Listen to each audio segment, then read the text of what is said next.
real life financial planning scenario answering the question of whether you should do a Roth conversion early in retirement. I'm going to put you in their shoes and break it down. That and more coming up.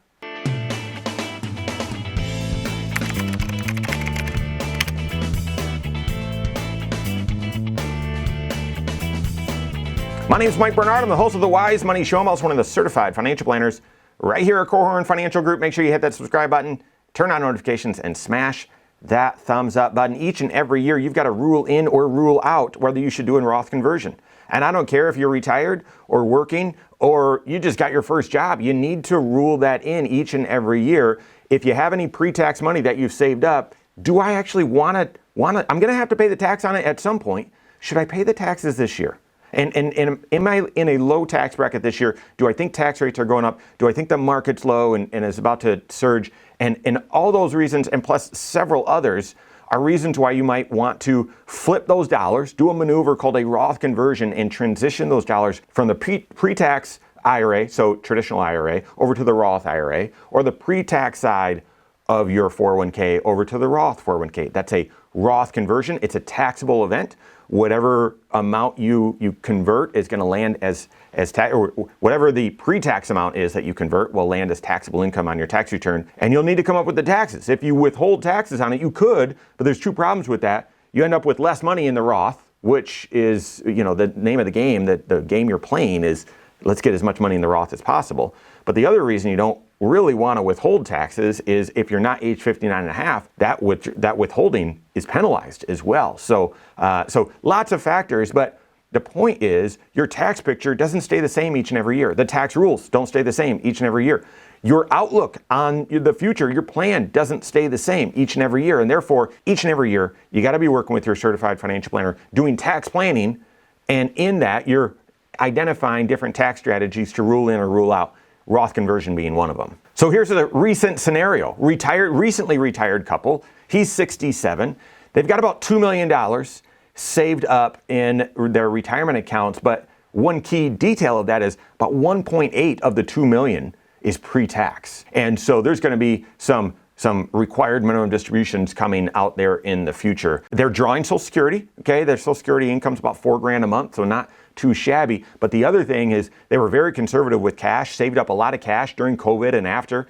And so they actually have a couple $100,000 in the bank. They don't need that much. They're not going to be buying a house, or they might buy a vehicle here soon, but they're actually living pretty modestly, living on Social Security and then a little bit of withdrawals from the cash. So that's the situation.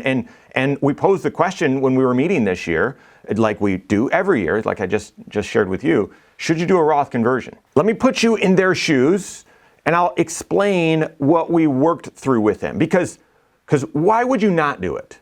And this was pretty clear, because if they don't do it, then their only income is the interest income off of the money they have in the bank, which is, it's a decent amount. It's a decent amount of interest income, plus their Social Security.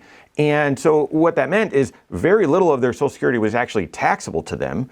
And they basically had about $20,000 more in deductions on their federal tax return than they had income. So they were in the 0% federal tax bracket and by a long shot. So they were in a spot where, okay, if we don't do anything, we're not paying any tax. This is fantastic. Don't need to worry about IRMA.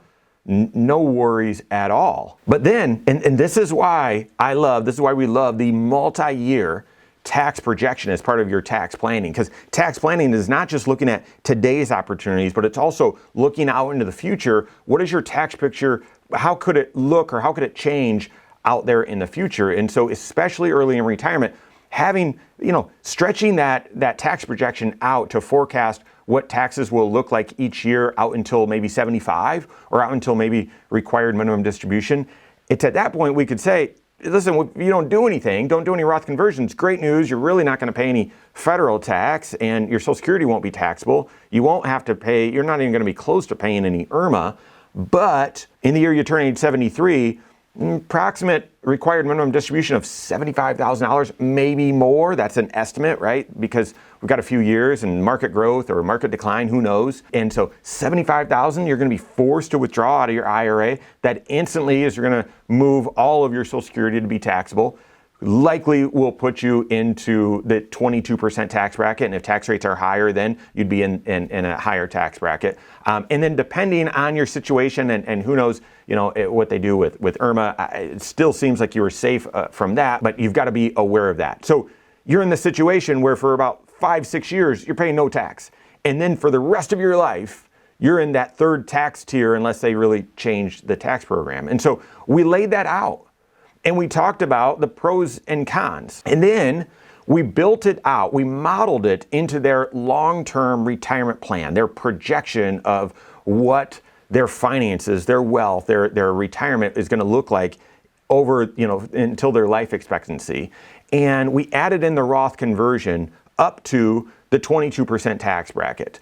And we added that strategy in, and it made a significant difference. Now, their plan worked either way, as you can probably imagine. They were at very low risk of running out of money. But if they're trying to build wealth and be good stewards, this Roth conversion strategy actually allowed their wealth to grow further based on this projection, which who knows how reality will turn out. So we laid that out to them and talked about the pros and cons. And yes, they said, yep, we've been talking about this. We've been talking about the Roth conversion, the potential of this. We want to do it. We want to convert up to the 22% tax bracket, even into the 22% tax bracket a little bit this year to look, because during his career, they were in the 25 and 28% tax bracket during while they were working. And so he was contributing to his 401k, avoiding 25 and 28% tax. And now to draw it out in the 10 or 12 or maybe a little bit in the 22% tax bracket, that was a good deal. You won. Yes, doing a Roth conversion is going to cause the Social Security, a chunk of it to become taxable, but we did that modeling and they said, yep, that's appropriate, that makes sense.